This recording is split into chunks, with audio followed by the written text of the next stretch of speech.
ድሪሊስ ኤርቱግሩል፣ ኮሮሉሽ ኦስማን ሜዲትራኒያን ውቅያኖስን አቋርጦ ቀይ ባህርን ተሻግሮ በምስራቅ አፍሪካዊቷ ፈርጥ ኢትዮጵያ። እነኚህ ስሞች አዲስ አይደሉም። በየሳሎን የሚደመጡ የሚነገሩ ቱርክዬን ጎረቤት ያሰኙ የቱርክዬን ነፍስ ታሪክና ስለ ልቦና ለኢትዮጵያውያን ሕዝብ ያካፈሉ ድልድዮች ናቸው። መሬቱን ሳያዩ የቱርክዬን ነፍስ ያወቁባቸው የጥበብ ማዕዶች። 500 ዓመታትን የተሻገረው ግንኙነት ሲገለጥ መልኩ ይህ ነው። ባህል፣ ሃይማኖትና ስነ ልቦና የግንኙነቱ አስኳል ሆነው ዘልቀዋል። አገራቱ በታሪክ ተሳስረዋል፣ በጥበብ ተዋህደዋል። የኦቶማን ኢምፓየር አመድ ላይ ዘመናዊቷን ቱርክ በጽኑ መሠረት ላይ የገነቡት ሕዝቡን ከባህል ወደ ሳይንስ ከመከፋፈል ወደ አንድነት በማምራት የአገሪቱን ዕጣ ፈንታ የለወጡት ታላቁ መሪ የቱርኪ አባት አታቱርክ ታሪክ ለኢትዮጵያን ሩቅ አይደለም። በቀኝ ግዛት ያልተንበረከከችው ምድረ ቀደምቷ ምድር ኢትዮጵያ ማንነትም ለቱርኪዬ የወንድም ሕዝብ ታሪክ ነው። ከድሃ ቤተሰብ ተገኝተው ቱርኪዬን የሰውም የስምም ሀብታም ያደረጉት ቤተሰባቸውን ለመርዳት በልጅነታቸው በጎዳና ላይ የቱርኪዬ ዳቦና የሎሚ መጠጥ እስከ መሸጥ ደርሰው ችግርን ድል የነሱት የአታቱርክን ልፋት መና ያላስቀሩት ባለራዕይ የቀድሞ የሽቅርቅሯ ከተማ ኢስታንቡል ከንቲባ በኋላም ጠቅላይ ሚኒስትር ከፈረንጆቹ ኦገስት 2014 ጀምሮ የባለ ተጽዕኖ ሀገር ፕሬዝደንት ረሲብ ጣይብ ኤርዶዋን አዲስ አበባ ናቸው። ለምን?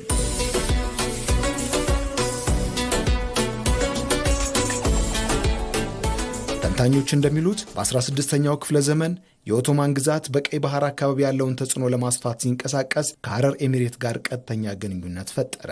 በእርግጥም የኢትዮጵያን አስፈላጊነት በቅጡ ተረድቶ ነበር። ስትራቴጂካዊ እርምጃ ለዛሬ ሀገራቱ መስተጋብር ቋጠሮ ሆኖ የማይናወጥ አለት ላይ የተገነባ ያህል አደረገው። እንደ አውሮፓውያን አቆጣጠር በ1910ዎቹ በቆንጽላ ደረጃ የቀጠለው ግንኙነት በ1926 ዓ.ም ወደ ኤምባሲ አደገ። በሁኔታዎች የማይቀያየር በውጣ ውረድ የማይቀለበስ ትብብርና ትስስርንማ ነበረ።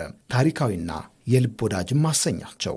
ቱርኪዬ በማኑፋክቸሪንግና ኢንቨስትመንት ከቀዳሚ አጋር ሀገራት ትሰለፋለች። በውጭ ቀጥታ ኢንቨስትመንት ግዙፍ ድርሻ አላት። በመሰረተ ልማት ላይ ያላት ተሳትፎ ስራው ራሱ የሚናገር ነው። የቱርኪዬ ኩባንያዎች በተሰማሩባቸው ሁሉ የሚፈጠረው የሥራ ዕድል ብዙ፣ የቴክኖሎጂ ሽግግሩም ሰፊ መሆኑን አሻራቸው ባረፈባቸው ቦታዎች ሁሉ ማየት ይቻላል። ከሁሉ በላይ ቱርኪዬ በምስራቅ አፍሪካ ቀጠና በቀይ ባህር ዙሪያ ገባ ባላት ተጽዕኖ እንዲሁም የላቀ ሚና እጅጉን አስፈላጊ ስትሆን አስፈላጊ ከሚባሉት ጋር ትገናኛለች። ስለ ቀጠናው ትብብርም ትመክራለች። ፕሬዝደንት ረሲብ ጣይብ ኤርዶዋን የጥቁሮቹን መዲና አዲስ አበባ ረግጠው ያደረጉትም ይህንኑ ነው። በኢትዮጵያና እስልምና የቀደመ ታሪክ የገዘፈ ስም ባለው ነጃሺ ይበልጡን የተሳሰሩት ኢትዮጵያና ቱርኪዬ ባልተረሳው ታሪክ፣ ባልተዘነጋው ትላንት በአዲስ አበባ ጎዳናዎች በ4 ኪሎ እልፍኝ ደምቀው ታይተዋል። በዕዳ የተዘፈቀችን ሀገር መንጭቀው ያወጡት ከዓለም 16ኛው የዓለም ግዙፍ ኢኮኖሚ ወደ መሆን ያሸጋገሩት በወታደራዊ እንዲሁም በኢኮኖሚ ዘርፎች ወደ ቁንጮነት ከፍ ያደረጉት ባላት ተፈላጊ አቀማመጥ ተፈላጊ ተጽዕኖዋን የተከሉት ጉምቱ ፖለቲከኛ አዲስ አበባ የተቀበለቻቸው የሀገራቱን ታሪካዊ ግንኙነት በሚመጥን አጀብ ነበር። ረሲብ ጣይብ ኤርዶዋን ጠቅላይ ሚኒስትር አብይ አህመድ እንኳን ወደ ምድረ ቀደምቱ ሀገር ኢትዮጵያ በደህና መጡ ካሏቸው በኋላ የኢትዮጵያን የልህቀት የማይገታ ጉዞ በሳይንስ ሙዚየም ታዝበዋል። የሚያውደውን የቡናችንንም ጣዕም ተቋድሰዋል።